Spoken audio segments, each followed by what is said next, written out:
Jai Radha Madhava Kunja Bihari.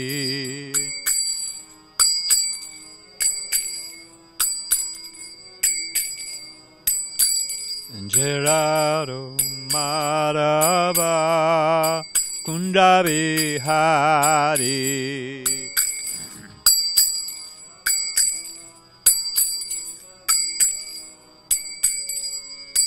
Gopijana Balaba Girivanadari.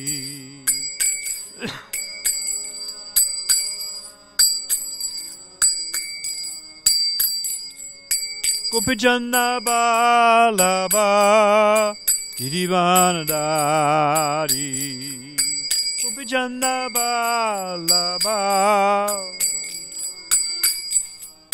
Jasodanandana Brajana Ranjana.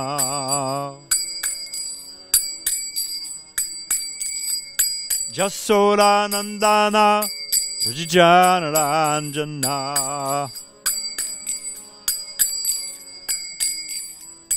Chamunitira Bunatadi.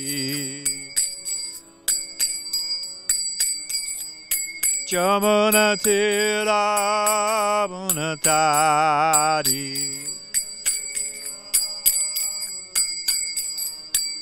Jai Radha Madhava Kunja Bihari.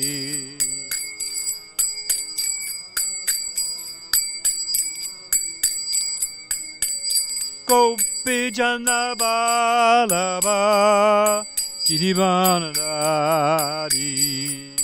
Gopijana Balaba Girivanadari. Jasodanandana Brajajana Ranjana.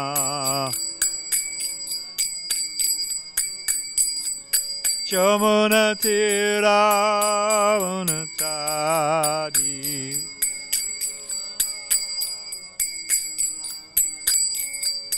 Hare Krishna, Hare Krishna, Krishna Krishna, Hare Hare, Hare Rama, Hare Rama, Rama Rama, Hare Hare. Boom.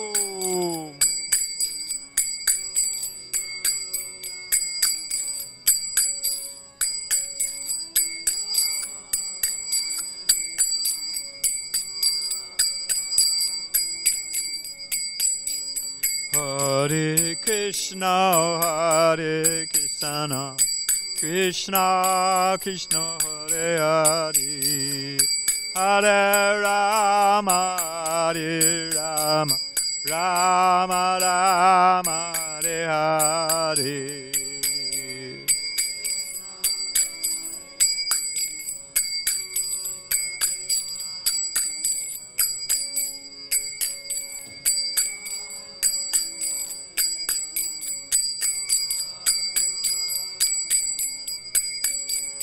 Hare Krishna, Hare Krishna, Krishna Krishna, Hare Hare, Hare Rama, Hare Rama, Rama Rama, Hare Hare. Bo Hare Krishna.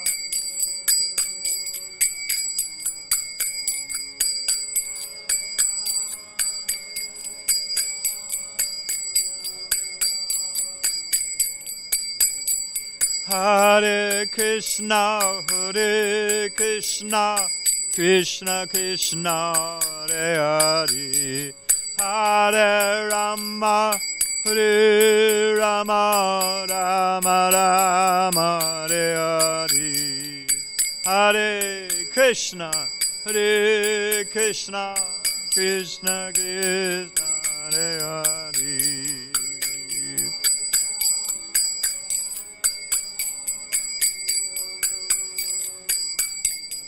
Jaya Radha Madhava Kunja Bihari.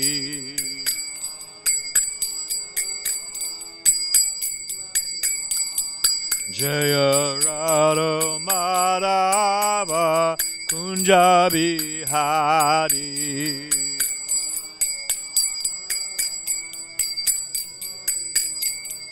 Jaya Radha Madhava Kunja Bihari. Radha Madhava Kunja Bihari.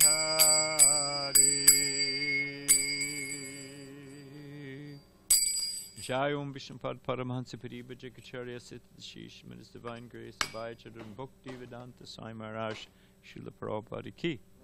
ISKCON BBT Founder Acharya Jagaguru Srila Prabhupada Ki. Ananta Kota Vaishnava Brinda Ki. Namacharya Srila Haridas Thakur Ki. Prem Shigoho Shukishan Chaitanya Prabhu Nityananda Shidweta Gadada Shivasari Gaur Bhakta Brinda Ki. Sri Radha Krishna Go Gopinath Shama Kunda Radha Kunda Gita Govardhan Ki. Vrindavan Dham Ki. Mathura Dham Ki. Dwarka Dham Ki. Navadip Dham Ki. Jagannath-puri Dham Ki. Jamuna Maya Ki. Ganga Maya Ki. Tulsi Maharani Ki. Bhakti Devi Ki. Samveda Bhaktivinda Ki. Srila Prabhupada Ki. Sri Radha Giridhari Ki. Sri Krishna Sankirtana Jagaki Gopremanande. All glories of the Samma devotees. All glories of the Samma devotees. All glories of the Samma devotees. All glories of Divine Lotus Sita Sri Guru and Gauranga.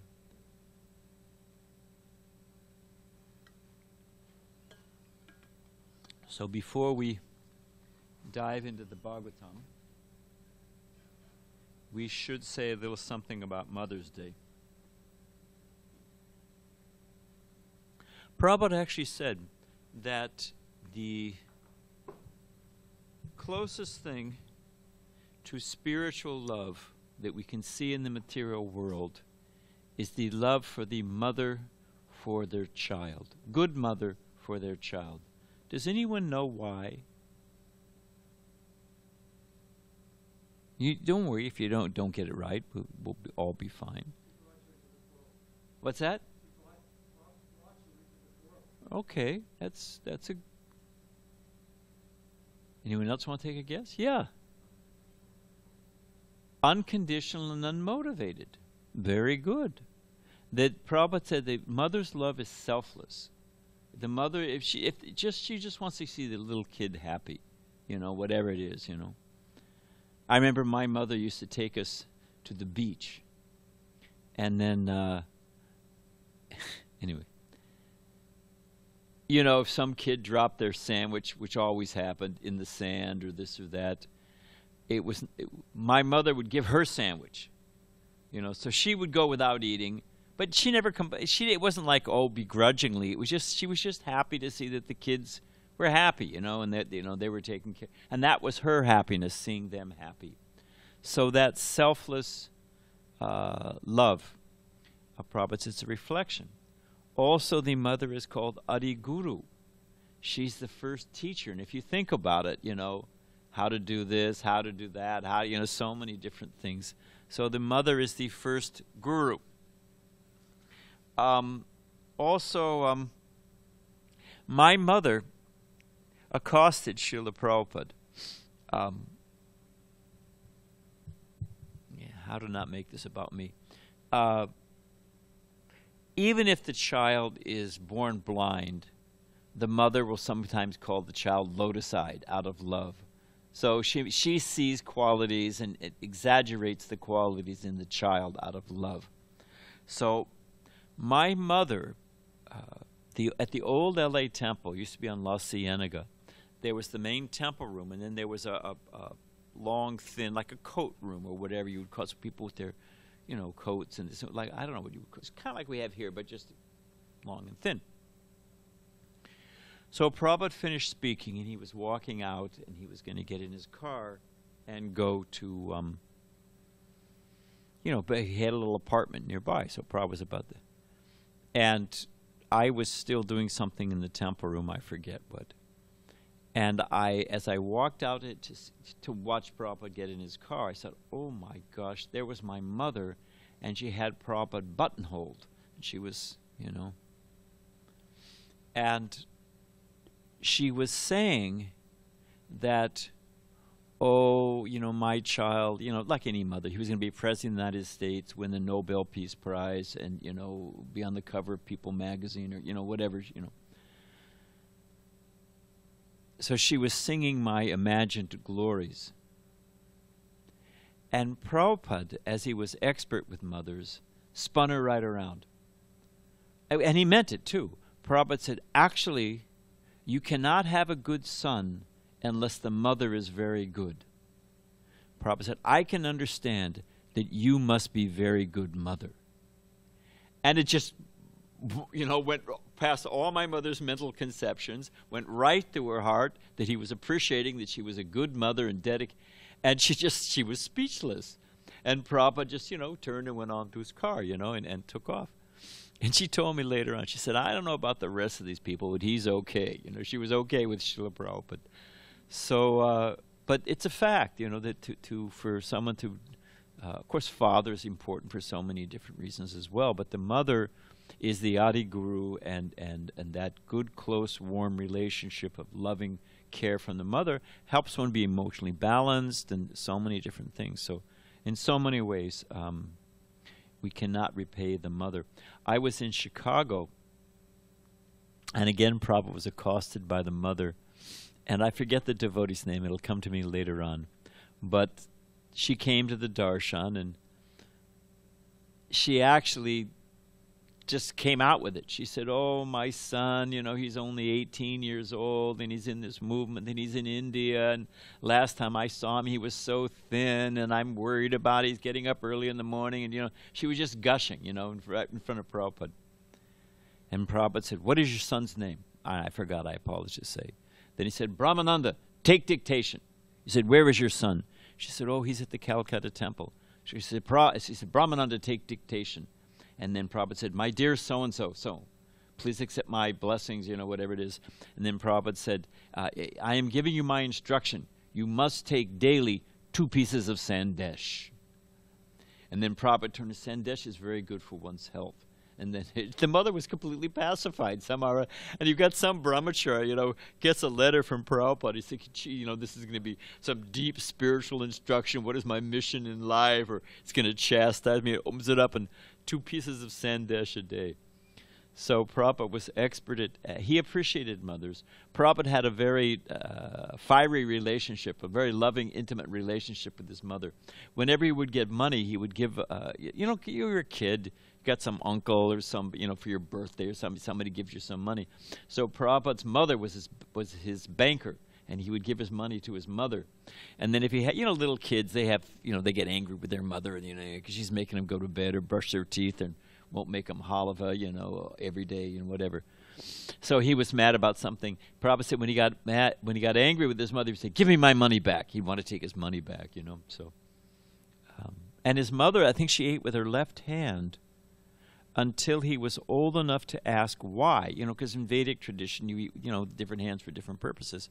So you eat with your right hand.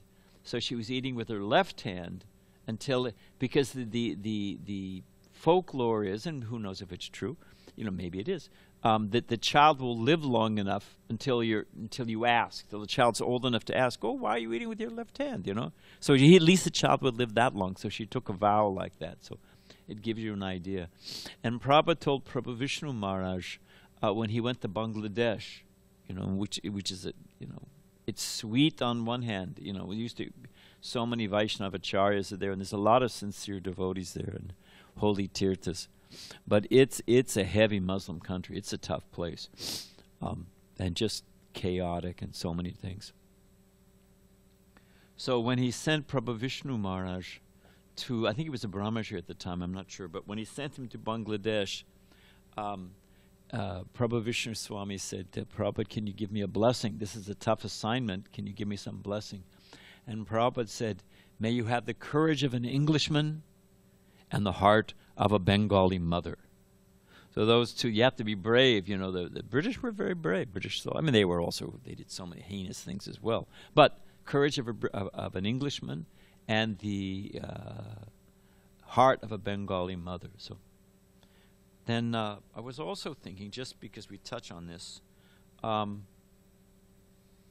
you know, there's the discussion about women and less intelligence and, you know, all that. That, okay, my mother, but, you know, she's just a woman. Let me ask you a question. Who should I ask? Well, let's Ravi. What's better, a hammer or a screwdriver? Ah, very good. So, is a hammer or a screwdriver better? No, it depends on what you're going to do with it. For certain things, a screwdriver is better. For certain things, a hammer is different. So they're not better or worse, but it's a fact that they have different purposes. They have different, you know, aspects, qualities, purposes, and that's not. If I say, you know, if I'm trying to hammer in a nail, of course the answer's right in there, and I try to use a screwdriver, well, okay, you know. But if I say, you know, Bhakti Alex, a hammer would really work better for that. Am I discriminating against a screwdriver? Does a screwdriver have issues of low self-esteem? Similarly, if I'm trying to, you know, screw in a screwdriver with a hammer, I say, hey man, use a screwdriver. So different things have different purposes. It is worth mentioning, because Prabhupada does it a number of times. He says, Kalau Sudra Sambhava. Anybody know what that means? It means in the age of Kali, everyone is born Sudra. And then there's, was it Jamana Jayati Sudra? That in the age of Kali, everyone is born a Sudra. And by Sanskara, one becomes purified. One becomes elevated. So, you know, we're all at the bottom of the barrel. Man, female, black, white, Chinese, Jewish, Russian, whatever it is. We're all at the bottom of barrel of Kali Yuga. We're all, you know, born Sudra. And by Sanskara, one becomes purified. So, I wanted to, if you think about it, in the Bhagavatam, Prabhupada mentions these many exalted women. And the Bhagavatam, frankly, the BBT, and they're thinking about it, should come out with a book about the heroines of the Vedic literature. In Mahabharata, I mean, you've got Gandhari, who was married to blind Dhritarashtra. Immediately she blindfolded herself so she wouldn't think herself superior. Prabhupada calls her a tapasvi, that she was a bona fide ascetic. She could burn someone to ash by her touch. She was so fixed and austere. You've got, well, I don't want to spend too much time on this, but you've got, I mean, look at Kunti. Look at Draupadi. You know, as far as, you know, clever, you know, intelligence, because we were talking about intelligence, Rukmini in her letter, I mean, she was pretty bold. She wrote to Krishna and said, you know, I don't want anybody else. I want you as my husband. And by the way, this is how, she gave a whole plan. She was, and Prabhupada describes that as a Kshatriya princess, she was expert at politics, diplomacy, because they also, you know, they were living in those families, coming in those lines, and they were observing and intelligent. They were giving good advice. Prabhupada talks about a Rajasthani princess, a queen, whose name I've forgotten. The husband went out, you know, and those Rajput, I mean, that's a Kshatriya. I mean, I could spend some time on that. But this Rajput, and it wasn't that long ago, maybe 300 years ago, he went out to fight, maybe even 200 years ago. He went out to fight and lost. And when he came back, you know, the city, the king is out fighting with the army, so the city gates were all locked up tight. So when he got back, he said, open the city gates. So they all turned to the queen, you know, because she was in charge, and said, you know, he wants us to open the gate. She said, no. This can't be my husband. This can't be the king. The king would never come back defeated. He would either die on the battlefield or he would come back victorious. So this must be an imposter. Can't be my king. And she wouldn't open the gates. I mean, that's pretty far out, you know. But back to Rukmini, you know, she had a whole strategy of how, you know, you capture me at this time, and that's when there'll be the least guards, and this will be the, you know, So they're very intelligent. So, and you have the example of Sita. You know, Sita, when she was captured by Ravana, even though the fairer sex, you know, Prabhupada says a 16-year-old boy can travel all around the world. 16-year-old girl, she's going to get into trouble, you know. She's going to be accosted and so many issues. But when she was captured, as she was being flown to Lanka, anyone know what Sita did? Other than you? Anybody else know? Okay, what did she do?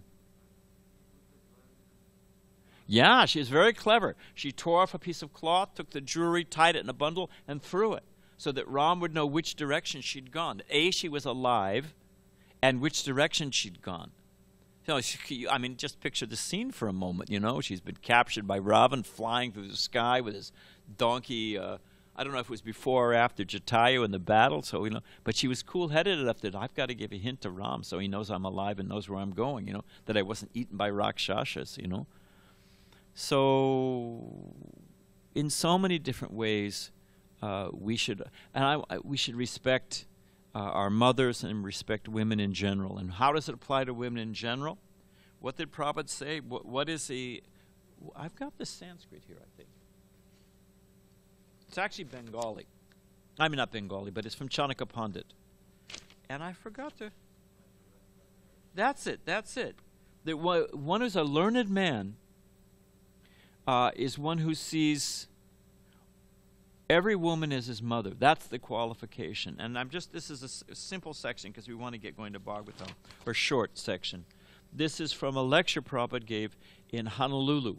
Oh, no, sorry, this one's in L.A. And 1974. The Brahmacharya rules and regulations are there in the Srimad Bhagavatam. This is Prabhupada speaking.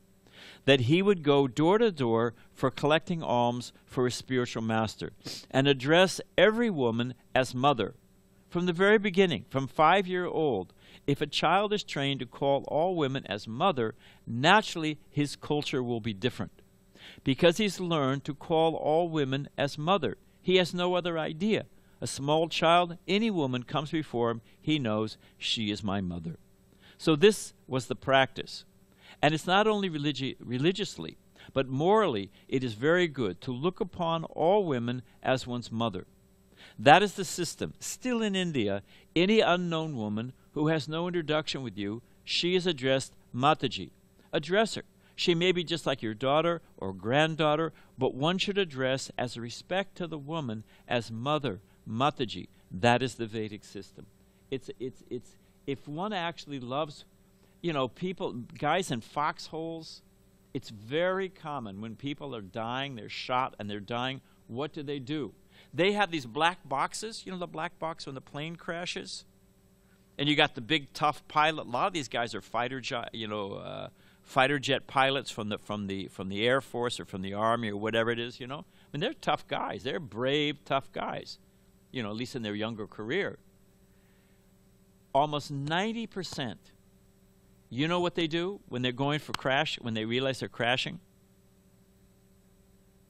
They don't chant Hare Krishna. What do? They call for their mother. Okay, they got it on the black box. They say, oh, mama. People dying on D-Day on the beach. They were calling for their mother. So that deep love and respect and affection, that's how one should treat women. You call them as Mataji. It's a term of respect. And Prabhupada says, now some rascals have introduced Behenji, sister. But that is not Shastra. And you hear so many other things that, you know, with you. No, but Mataji is a respectful, proper term, and it's good training. And it's the most respectful thing you can call a woman, frankly. In Shastra, all women except one's wife should be addressed as mother. Okay, and I think, yeah, I do have it. Atma Mata Goror Patni Brahmani Rajana Patnika Dener Datre Tata Pritvi Shaptata Matara Smati. So there are 7 mothers according to Vedic civilization. We're just broadening it a little bit. 7 mothers. The real mother, which is what point you were making, from whose womb we've come to this world. Real mother, Atma Mata. The Guru's wife, the wife of the teacher or spiritual master. Brahman, the wife of a Brahman. The wife of the king or queen. She's also, and they call it, what is it, the mother of the nation, so many, first lady, so many different, Queen mother, there you go, queen mother. So there it is. It's not such a foreign thing. The wife that we said, the Danu, of course everyone knows why a cow is a mother, you know. Datri means nurse. Sometimes people have a wet nurse. If the wife can't give milk, enough milk, then you get a nurse like that. And the last is the earth. Mother Earth. We have Earth Day, Mother Earth, there's so many different things, you know. Mother Land, Mother Tongue. So, you know, these are deep emotions. All of them are mothers. This is Prabhupada speaking. We are indebted to all 7 of these mothers. So that attitude of gratitude towards one's mother and towards the 6 other mothers, and to address all women respectfully as Mataji. That's actual culture. That's civilization. Okay, so we can... What time is it? Okay, we'll swing quickly into the Bhagavatam.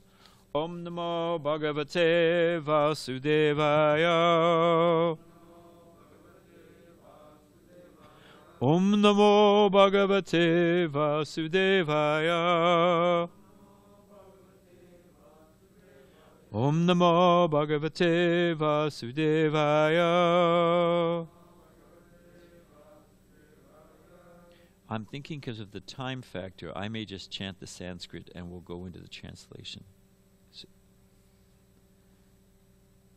Parijaten jasalabde sarango nyanna sevate tvarangre mulamasadya sakshat kim vrinimahe. Dear Lord, when the bee approaches the celestial tree called the Parijata, it certainly does not leave the tree because there's no need for such action. Similarly, when we have approached your lotus feet and taken shelter of them, what further benediction may we ask of you? Also you say, Oh, dear Lord, when the bee approaches the celestial tree called the Parijata, it certainly does not leave the tree because there's no need for such action. Similarly, when we have approached your lotus feet and taken shelter of them, what further benediction may we ask of you? Prabhupada's purport. When a devotee is actually engaged in the service of the lotus feet of the Lord, his engagement in itself is so perfect that there's no need to ask for further benediction. When a bee approaches the Parijat tree, it gets unlimited supplies of honey. There's no need to go to another tree. If one is fixed in the service of the lotus feet of the Lord, there is unlimited transcendental bliss. And as such, there's no need to ask for further benediction. The Parijat tree is not commonly found within the material world. You will not find it in the Balboa Botanical Garden. The Parijat is also known as the Kalpabriksha, or the wish-fulfilling tree. One can get anything he desires from such a tree. In the material world, one can get oranges from the orange tree or mangoes from the mango tree. But there's no possibility of getting oranges from a mango tree or vice versa. However, one can get whatever he wants from the Parijat tree: oranges, mangoes, bananas, and so on. This tree is found in the spiritual world, Chintamani Prakarasadamasulkalpabriksha, Brahma Samhita 529. The spiritual world, Chintamani Dham, is surrounded by these Kalpabriksha trees. But the Parijat tree is also found in the kingdom of Indra, that is on Indra's heavenly planet. This Parijat tree was brought by Krishna to please Satyabhama, one of his queens, and the tree was implanted in Dwarka, in the Dwarka mansions constructed by the queens. The lotus feet of the Lord are exactly like Parijata trees or wish-fulfilling trees, and the devotees are like bumblebees. They are always attracted to the lotus feet of the Lord. Great purport. All glories to Srila Prabhupada. Let's see here.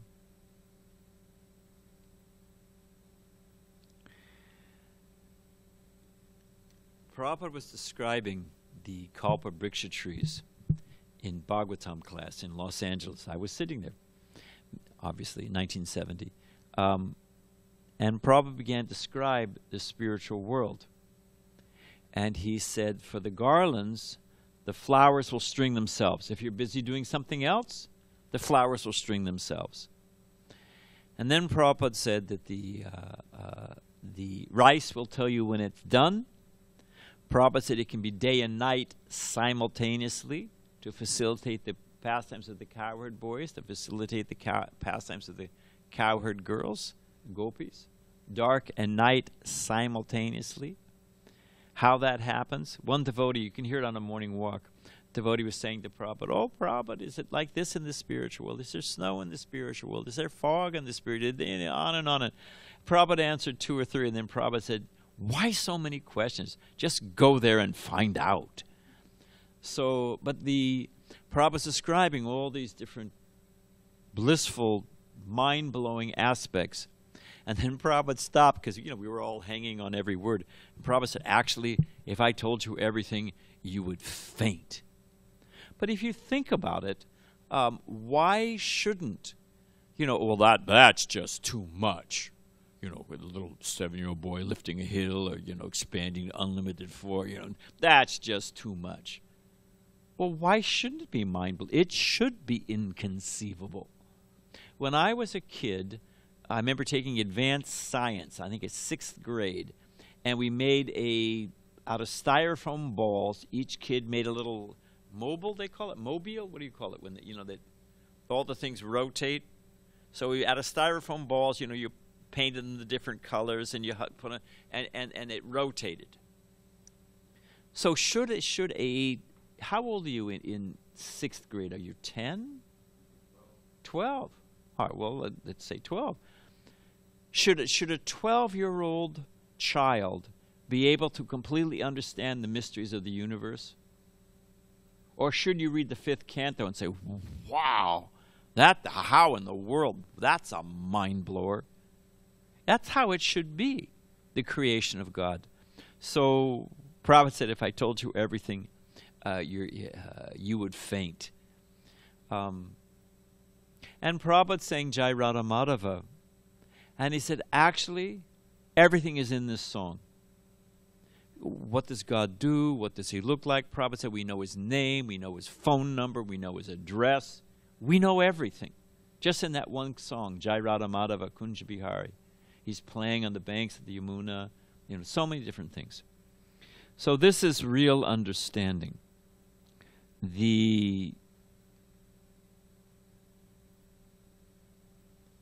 As far as the load, everybody's looking for shelter. In their own concept, they find shelter by, you know, what do they call it? Comfort food.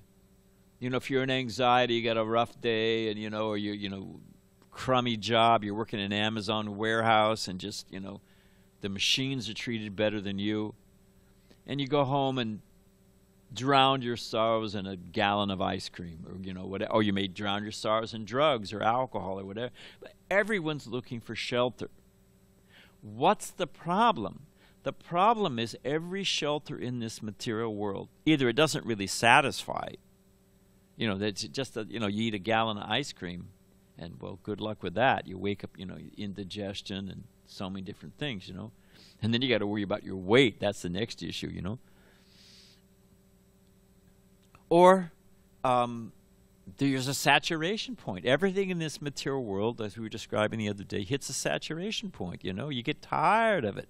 Even you're married and, you know, love, and they call it the 7-year itch. You know, you think after a while, you think, geez, man, you know, she's not. It's off the track, but it's fun. I don't think my daughter will mind. I forget the exact circumstances, but some years ago, she was with her different friends, you know, and you know, they're all materially successful. One's a big lawyer, one's a big, you know, psychologist, you know, whatever, you know. But they were talking about their weddings, and they said how they starved themselves for weeks so they could be, you know, nice and thin and squeeze into their wedding gown, you know. As soon as they got married, got that ring on their finger, they all gain 20 pounds, And the men do the same thing. The men plump out in no time, They go to seed, as we used to say, So it doesn't last. It hits a saturation point. And even there's the famous, I was the temple president. There was a nice young boy, just like Alex, such a nice kid. And he was underage, so he wasn't able to move into the temple yet, and his parents were completely fried. They took him to a wedding. They thought, a beautiful wedding in La Jolla and by the ocean, and the beautiful girl and the handsome groom. How can he not be moved by this, And they're going on a, trip to honeymoon to Bali. I mean, jeez, Louise. The father bought him a new house. Jeez, So as they say their vows, I now pronounce you man and wife, whatever they say, husband and wife, man and wife, whatever they say, until death do you part. And what did our young brahmachari turn and say to his father? He said, just see, at death they have to part. The father brought him back, dropped him off. I mean, his father was actually a nice guy, but he dropped him off. He said, you've spoiled him. You've completely ruined him. You can have him. There's nothing we can do, The boy was smart, He could understand. Well, and this life goes by like a flash. The older you get, the faster time goes. I guarantee you. I'm 70, almost 70, 69 years old. I don't know where the last decade went. I don't know where the last 20 years went. So the older you get, the faster it goes. So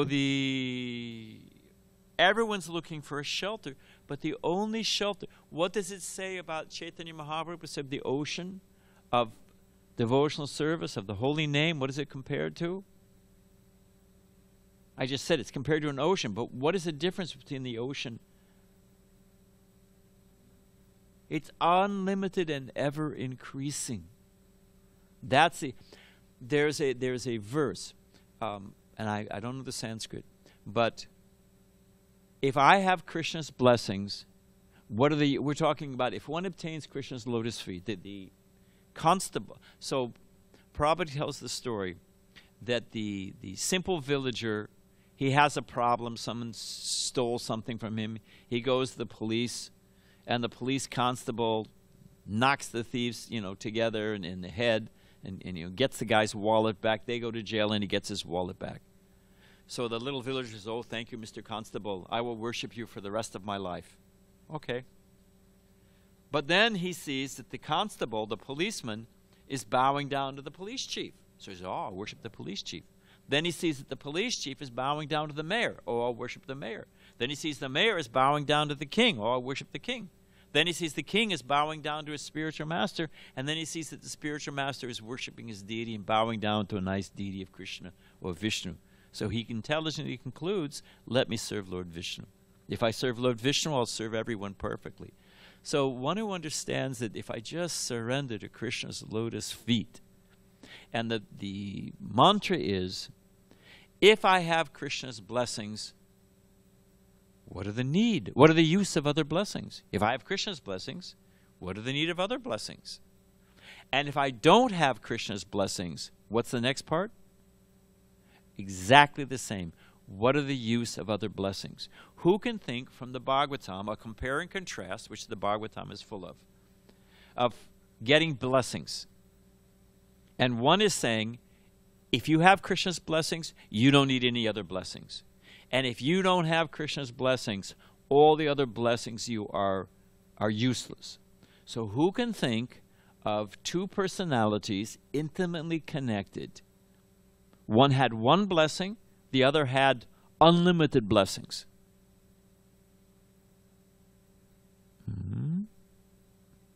I'll give you a big hint.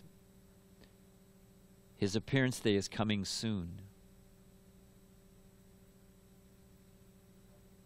Lord Nrsimhadev and Prahlad. If you were to bet, Hiranyakasipu had full blessings from Lord Brahma. He had a whole contract with every single loophole, condition, whereas, therefore, in the third party of the fifth, he had it all nailed down. I remember looking at our insurance policy, in case of nuclear blast. Say, if we've got a nuclear blast, collecting on the insurance is really going to be the last, I don't really think that's going to be high on our, we're not covered in case there's a tsunami. The insurance doesn't cover that. I was amazed. Earthquake. I think we have earthquake insurance, fire insurance we've got, But a nuclear blast and a tsunami, we're not protected. So but Hiranyakasipu had all the, And Prahlad, he was a 5-year-old boy. 5, 6 years old. What do we say? 5-year-old boy? Yeah. Who came out victorious? Who had the boy with none of those, no material strength, was the one who delivered the father. The father was completely defeated. And the little boy said, all right, if I have to ask for something, then please deliver my father. So if we have Krishna's blessings, what is the need of any other blessings? And if you don't have Krishna's blessings, whatever else you've got in the ultimate issue, there was the Lady Astor. Was one of the one of the wealthiest families in the world at the time, and she was on the Titanic. Yeah, women and children first. As she was getting into a boat, but she had all of her jewels with her. She slipped, fell into the water, the Arctic water, sank like a stone. Couldn't give up those jewels.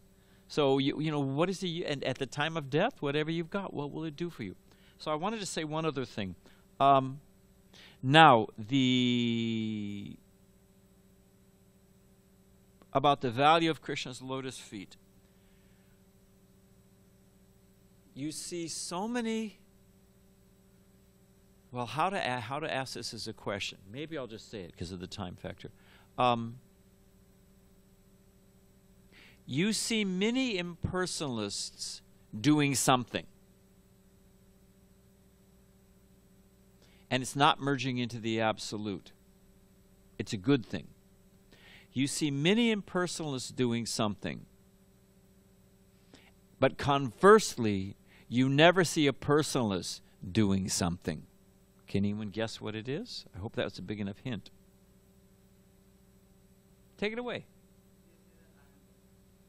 Okay, I'm God. That's close. Well, I'll just say, you see impersonalists become personalists. But you never see a personalist become an impersonalist. There's just no record of it. Impersonalists do not. Once you've got Krishna, what is the classic example I'm going to say it in the plural, which is a big hint. What is a classic example of impersonalists becoming personalists? The 4 Kumaras. And what happened? What was the impetus, the catalyst for that event? The austere, renounced, by their mystic power, keeping themselves as small children so they'd never be influenced by sex, and never caught up in the, Srila Bhaktisiddhanta Saraswati Thakur, when he was just about to graduate from college, handsome, super intelligent, super well respected. He did not take his university degree because he said, well, if I get a university degree, everyone will try to marry me. So let me not take it. So if I don't have a university degree, I won't have so much potential for making money, and people will leave me alone. It's very clever, actually. So in a similar fashion, the 4 Kumaras, they stayed as small children so they wouldn't get entangled in material life and not feel sex desire. So they were so powerful, complete control of their senses. What happened to them that turned them from impersonalists to personalists? Acha, what did they do? Because we're talking about the lotus feet. They smelled but what is particularly about those lotus feet? They smelled the tulsi mixed with saffron at the lotus feet of the Lord. And they thought, very intelligently, gee, we're beyond all material taste, form, touch, smell. We're beyond all these things. And yet we're attracted to this. So what did they conclude? What is the nature of this smell? in the Gayatri Mantra, which, I don't know, we'll just say it, it's described that Krishna has the transcendental Cupid with his arrows of flowers attracts all the senses. So the four Kumaras I'll give you another example. The four Kumaras in the 11th canto, it's described that when the Hamsa avatar, Krishna appeared in the form of the four Kumaras, it's a whole long story. Four Kumaras asked a question that Brahma couldn't answer. So Brahma went into deep meditation. And all of a sudden, the beautiful Hamsa avatar, Krishna in the form of a swan, appeared before him. And anyone know the first question Lord Brahma asked? Who are you? And the four Kumaras, what did they conclude when Lord Brahma asked, who are you? What did they conclude about that swan form?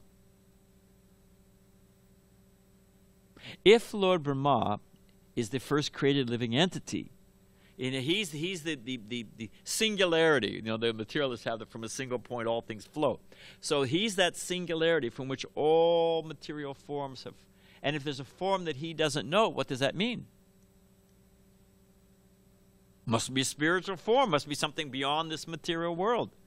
So similarly, when they smelled it, they said, wait, we're not attracted to anything material. This is something sublime. And they became overwhelmed. So the simple point I'm trying to make, and I'll end here, I promise. I wanted to read just a little bit. You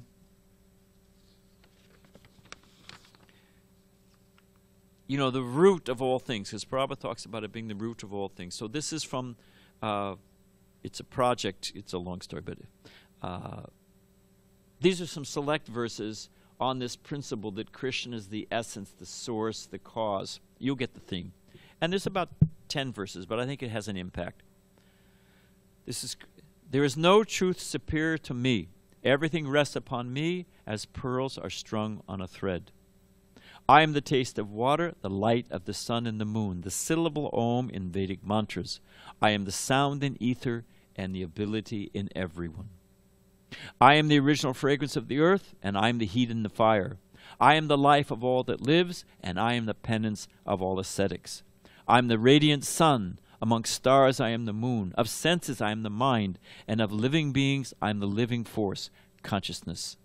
Of bodies water I am the ocean. Of vibrations I am the transcendental Om. Of sacrifices I am the chanting of the holy names japa. And of immovable things I am the Himalayas. Among subduers I am time. I am all-devouring death. And I am the generating principle of all that is yet to be. Of all creation, I am the beginning and the end and also the middle. Of all sciences, I am the spiritual science of the self. Amongst logicians, I am the conclusive truth. Of seasons, I am the flower-bearing spring. Of those who seek victory, I am morality. Of secret things, I am silence, and of the wise, I am the wisdom. Know that all opulent, beautiful, and glorious creation spring but from a spark of my splendor. I am the goal, the sustainer, the master, the witness, the abode, the refuge, and the dearmost friend. I am the creation and the annihilation, the basis of everything, the resting place, and the eternal seed. I am the source of all spiritual and material worlds. Everything emanates from me. The wise who perfectly know this engage in my devotional service and worship me with all their hearts. So this is Krishna. And if one actually can take shelter of if actually one is able to take shelter, man, gets the opportunity, the possibility is there for everyone. But if one actually gets the opportunity and takes shelter of Krishna's lotus feet, all of this comes with it. There's no need for anything else, and nothing else matches. So we can end there. All glories to Srila Prabhupada. Does anyone have a burning question? What's for breakfast? All glories to Srila Prabhupada. Hare Krishna.